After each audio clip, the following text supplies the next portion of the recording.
আজকে কিন্তু এই পোস্টটা বানিয়েছে আমার ছেলে। আমার ছেলে রান্না শেখার পেছনে একটা গল্প আছে, যেটা আজকে তোমাদের আমি শেয়ার করব। আমার ছেলে যখন চাকরি পায় আইটিতে, তখন ওর বয়স মাত্র 21 বছর। পরের বছর ওকে ইউকেতে পোস্টিং দেয়।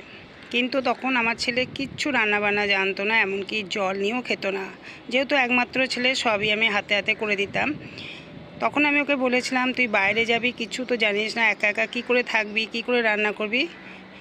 এই সময় থেকে ওর রান্নার প্রতি একটা আগ্রহ জন্মায় এবং সে তখন নিজে থেকেই চাপে পড়েই রান্না শেখে এবং আমি ওকে শিখিয়েছি অল্প অল্প করে। আজকে ও আমার থেকে অনেক ভালো রান্না করে। শুধু রান্না না, পরিবেশনও খুব ভালো পারে। তার সাথে তো আইটিতে কাজও করছে, যেটা আজকে আমি শেয়ার না করে থাকতে পারলাম না। মাঝে মাঝেই আমার ছেলে আমাকে রান্নাতে হেল্পও করে। যদি আজকে ছেলের রান্নার রেসিপিটা তোমাদের পছন্দ হয়, অবশ্যই লাইক, শেয়ার, কমেন্ট এবং চ্যানেলটিকে সাবস্ক্রাইব করে দিও। তাহলে ভিডিওটা দেখতে থাকো।